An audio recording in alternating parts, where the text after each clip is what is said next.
Expedition 33 foi anunciado no showcase do Xbox no ano passado. Inicialmente, ele passou meio despercebido pelo grande público, chamando mais a atenção apenas dos fãs de jogos por turno no geral. Mas, com o tempo, e principalmente graças à recepção muito positiva e ao preço mais acessível, o jogo acabou conquistando muito mais espaço do que se imaginava inicialmente. Ele furou a bolha, chegou a um público bem maior e até a data desse vídeo já vendeu cerca de 3,3 milhões de cópias, já sendo considerado por muitos como o jogo do ano. E é por isso que no vídeo de hoje eu gostaria de mostrar para vocês quais foram as principais inspirações dos desenvolvedores na hora de criar essa obra. Meu nome é Manuel, você está no canal Nerfando e seja muito bem-vindo a mais um vídeo.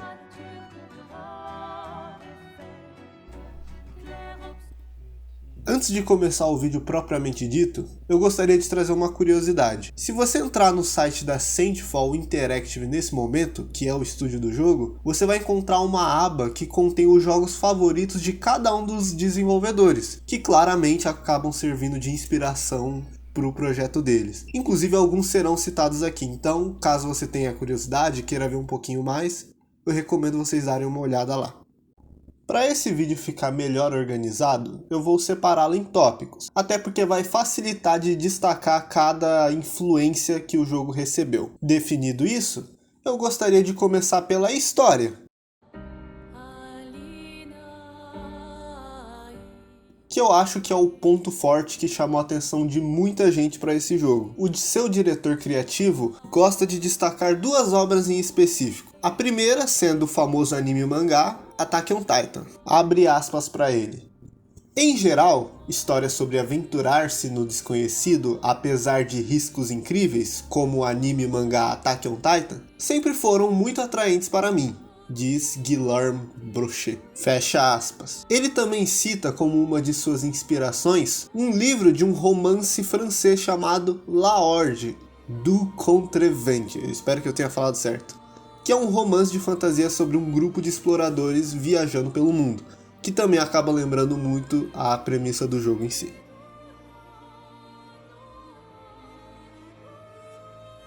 Partindo para o departamento visual do jogo, há muitas coisas a serem comentadas aqui, por isso eu prefiro começar pelo aspecto francês da parada. Por exemplo, a cidade de Lumière foi muito inspirada no período que...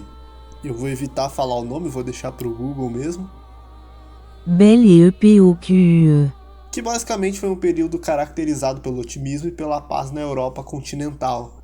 Então você tem várias coisas que surgiram nessa época, como por exemplo a Torre Eiffel, que também está presente no jogo, embora meio destruída. Outro bem óbvio no caso está no título do jogo, Clair Obscur, que faz referência ao movimento artístico de mesmo nome, também é chamado de chiaroscuro, que é caracterizado pelo uso dramático de contraste entre luz e sombra em obras de arte, principalmente no que se diz respeito a pinturas. Agora, se formos falar das inspirações visuais para os menus, a franquia Persona é o que vem em mente e é justamente a inspiração segundo os desenvolvedores do jogo. Abre aspas. Acho que Persona 5 é o melhor jogo do mundo em termos de representação de batalha e design de interface. Fui muito influenciado pelas mudanças dramáticas de câmera e cada vez que o jogador opera, e como tudo se desenrola como se estivesse assistindo a um filme. Fecha aspas. E esse especificamente eu acho muito interessante de analisar, porque de fato, se você coloca um do lado do outro, você consegue ver as inspirações claras em como a câmera se move a todo momento, em relação ao menu, a posição de certas coisas, mas também deixa muito enfático como apesar das inspirações ele consegue tornar aquilo com a sua própria identidade, mesmo com a inspiração sendo bem clara. Ainda assim, em toda essa parte visual daria para comentar de muitas outras coisas, por exemplo, o fato do mapa mundi ser uma maquete, algumas inspirações como o surrealismo, porém seria muita coisa para dizer, então eu queria me restringir ao que os desenvolvedores haviam falado. Então deixe nos comentários caso você tenha alguma coisa que você ache interessante falar sobre esse aspecto do jogo.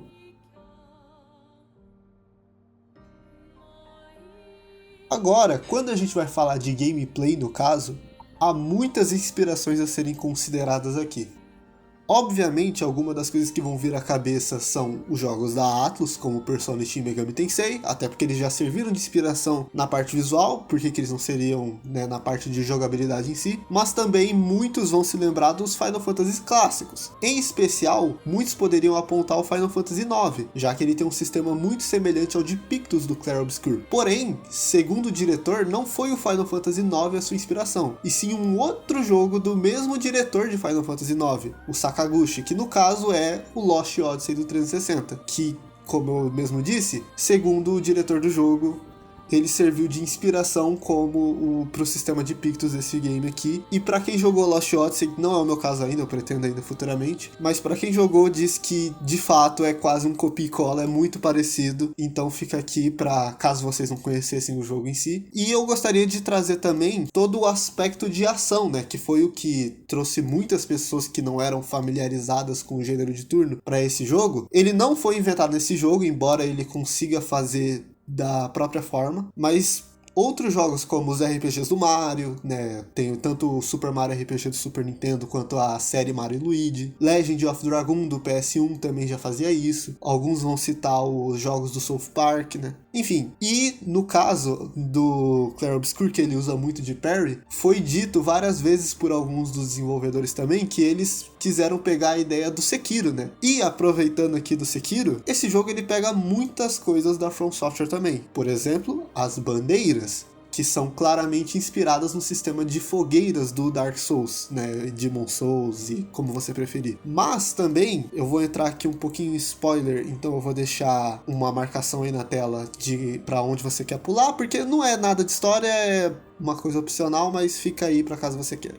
Toda a área do Simon, que é opcional, né, o boss mais difícil do jogo, ela é muito inspirada ali nos jogos da From Software. Desde o visual, a maneira como você alcança lá, é tudo muito inspirado. Por exemplo, você entrar na arena do Simon, que já é uma arena muito parecida com outras da From Software, lembra muito a você entrar no abismo do Dark Souls 1, inclusive tem o mesmo nome, o abismo. E a própria transição da primeira para a segunda fase do boss lembra muito que você veria num jogo da From. Uma voz calma, falando ao fundo, a música começa e você sabe que você tá lascado. É a mesma sensação, eu tenho certeza que é inspirado, até porque alguns dos desenvolvedores têm como jogos favoritos jogos da From, né? Enfim, então fica aqui mais um aqui. É bem claro, mas, né, serve pro contexto geral. E por último, mas nem por isso menos importante, temos aqui a trilha sonora do Clair Obscur, que talvez já possa ser considerada uma das melhores dos videogames, talvez. Ela é até difícil de falar nesse âmbito, até porque é uma trilha que carrega vários gêneros dentro de si.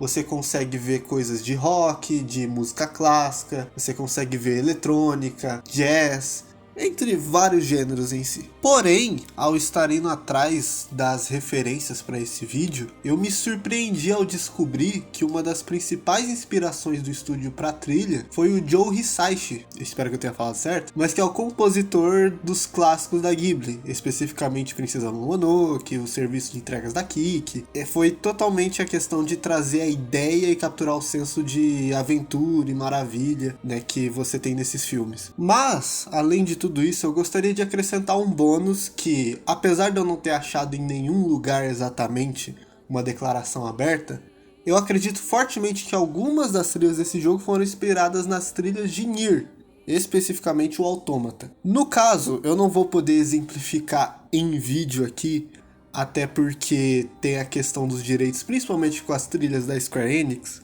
mas eu vou estar deixando aí na tela o nome de duas músicas que eu acho que carregam muita semelhança. E antes que alguém venha dizer que é só similaridades, não é como se um dos jogos tivesse criado esse gênero, eu sei disso, mas eu tô trazendo porque primeiro, como eu falei, elas são parecidas, elas passam uma carga semelhante, e porque se você olhar no site da Central, como eu já disse anteriormente, você vai ver que um dos jogos preferidos do compositor do jogo é Nier Automata. Então eu achei interessante trazer esse tópico aqui, mesmo que não tenha sido dito de forma aberta, eu vejo sim como sendo uma forte inspiração nesse aspecto da trilha do jogo.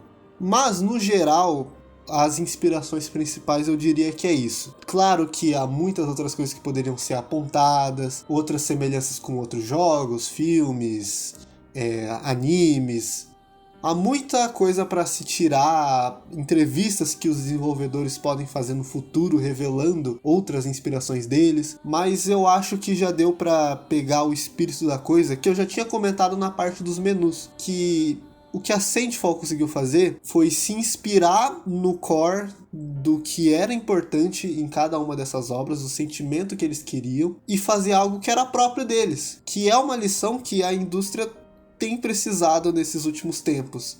É uma coisa que acho que pode ser passada para vários estúdios, futuros desenvolvedores, e eu espero que eu tenha conseguido, de alguma forma, passar isso pro vídeo. Eu agradeço a você que assistiu aqui até agora, e nos vemos na próxima semana. Tchau!